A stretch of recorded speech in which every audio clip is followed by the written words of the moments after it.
Am I the a-hole for telling my dad it's not my job to make sure my half-siblings have a mom? My parents divorced when I, 17, male, was 5.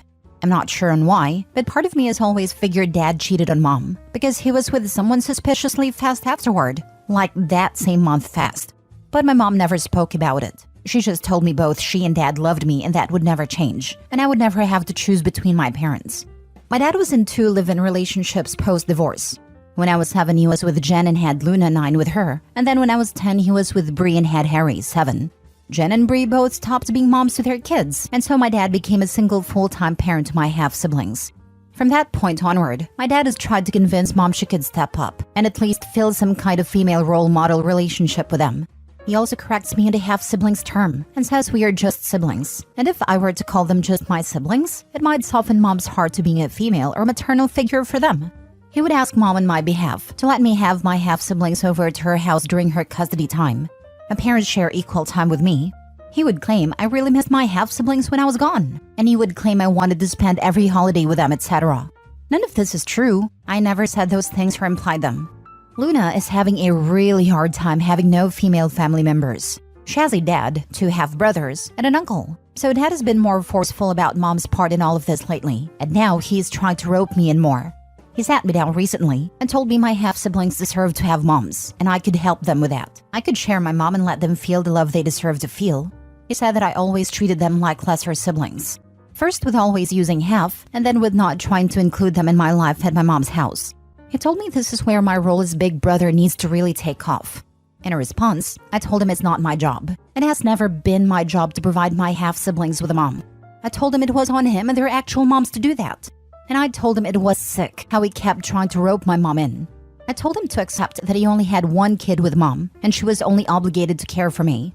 His answer to that was, I was disappointing him with both my response and lack of concern for the overall well-being of my half-siblings. And he told me to do better, be better, and care more about my innocent little siblings. I told my mom about it, and she tore dad a new one for putting this on me.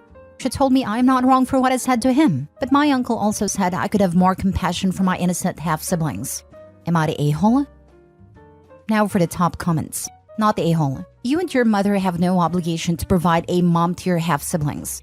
Your father is a moron to think his first wife needs to mother his next 2 children with other women.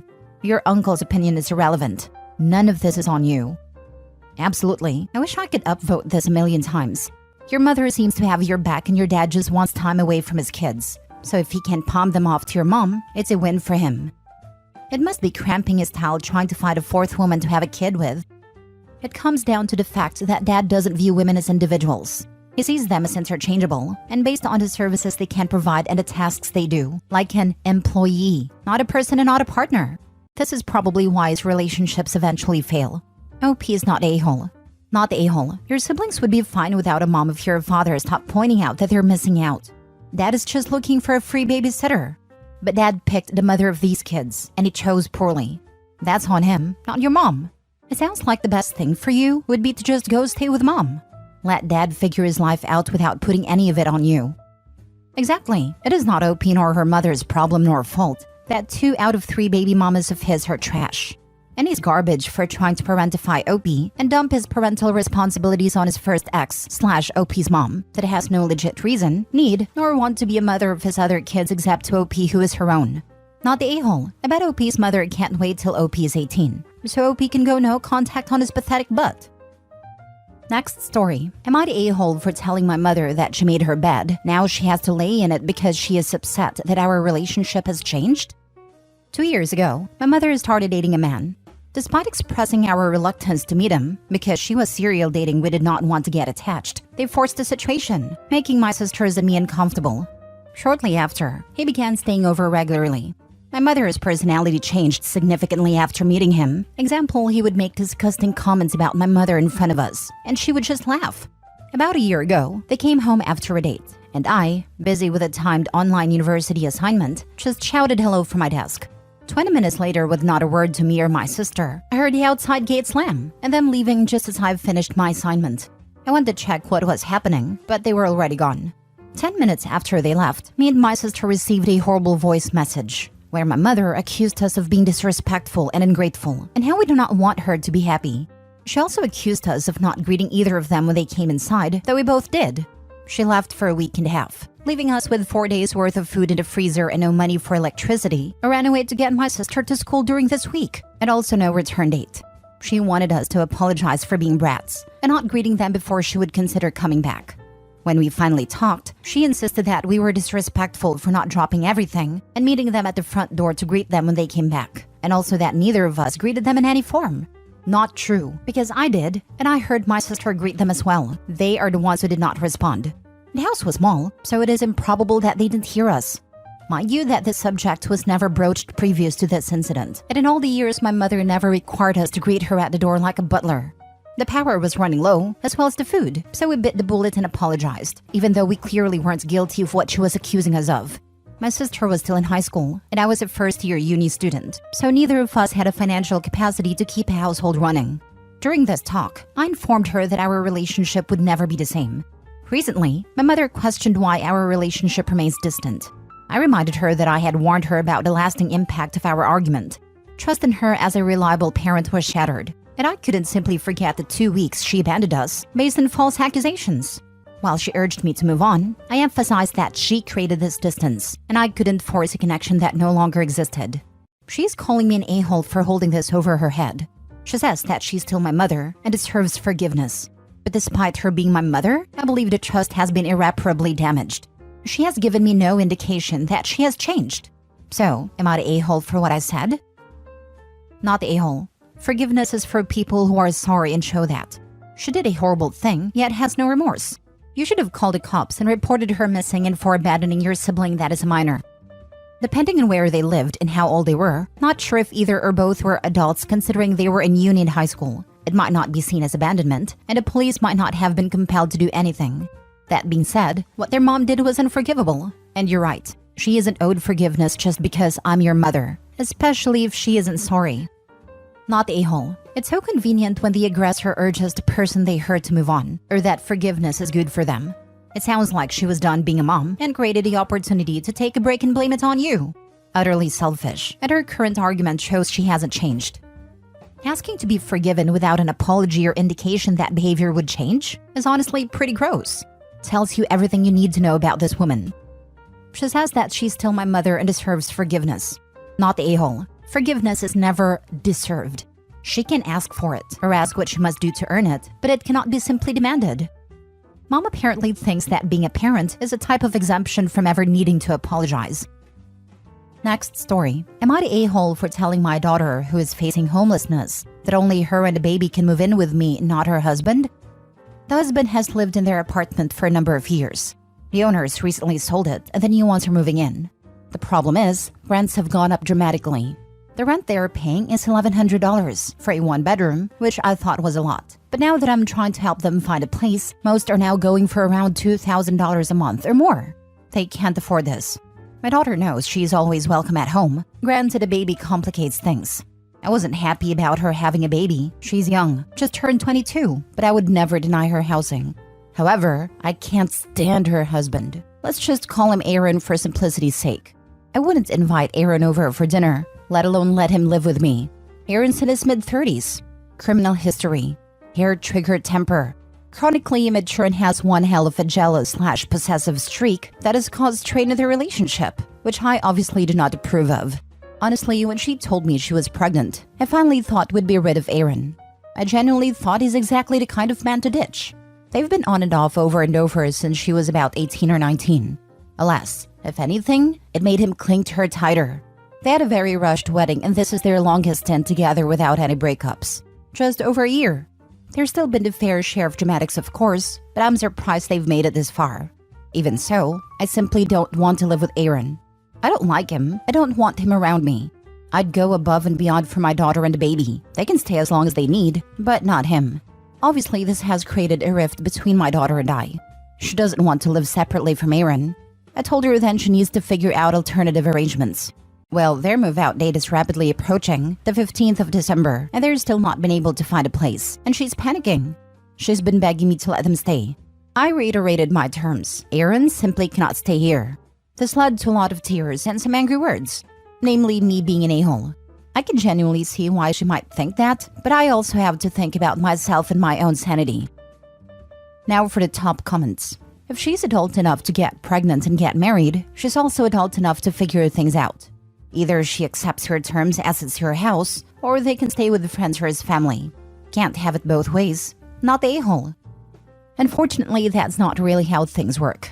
I realize that even adults need help from time to time, sometimes a lot of help, and that's okay. Heck, I need help occasionally too. For my own sanity, my helpfulness has its own limits, and I hope my daughter will eventually understand this. I realize they're in a tough spot. The vast majority of her friends live at home still, whereas the ones that don't live with multiple roommates and aren't in a position to help. Aaron, from what I've gathered, doesn't really have family beyond a brother in another province. I know he's done a lot of work on himself, so says my daughter, and has distanced himself a great deal from his former friends. I realize their options are extremely limited, but like I said, my ability to help has its limits. Not the a-hole. It's your house and your life. You are being very generous in your offer. I get that she doesn't want to be separated from her husband, but just because he's worked on himself does not wash away all of the hurt that has caused. Stand strong. Do not be guilted into this. Not the a-hole. Aaron is a one-man communist parade. He comes with so many red flags. Man in his 30s chasing a teenager, criminal record, anger management issues, jealous/possessive/controlling. With all those, I would guess if you did allow him in the house and got a front row seat, you'd probably add some form of abuse to the list. But it's valid not to want that in your home, and living with Aaron would probably tank your mental health. In addition, if Aaron hasn't gotten his act together by now, clearly there is something going on, and he's not going to get his act together anytime soon. If you let him in, he's going to try and stay in your house as long as he can, and it's unlikely you'll leave without a fight. The best thing you could do for your daughter would be getting her to leave Aaron, but unfortunately she's not ready. Keeping this boundary and keeping your home open to her and her child only may in fact work in the long run when she's ready to leave, because she will know she has a safe place open to her. But until then, you're likely going to be kept away from your daughter and grandbaby. Last story. Am I the a-hole for pointing out to my wife that my mother will never be her parent and she needs to stop? My mom, 64, is polite, and in general keeps a distance away from my wife, 26. I know my wife has trouble with social interaction and they got off on a horrible start. My wife, I am going to call her Lily, was in foster care and never had a parental figure, and she went hard into trying to become my mom's kid. I think it would have happened if my wife let a relationship grow naturally, but she didn't take any of my warnings and bulldozed what my mom wanted. A few examples. She kept calling her mom even after she told her multiple times to call her by her name. Lily would make her uncomfortable, especially when she would ask my mom very personal questions or go way too deep. I have talked to her so many times, but she doesn't stop. The family has taken their concerns with me too, and have straight up told her to stop. The big turning point was when my mom and her daughters, my sisters, went to visit a deceased family member. It's a tradition between the three of them. Well, Lily heard about it and went. It went very poorly, and my sisters dislike Lily now too. We are invited to events that are still in the family, but the women of the family keep their distance. There is a girls' trip around Christmas, and she wasn't invited. This made my wife very upset and was ranting. I had enough when Lily said she was her kid. I snapped and told her my mother will never be her mom, and you need to stop. She ended up crying and now I feel guilty.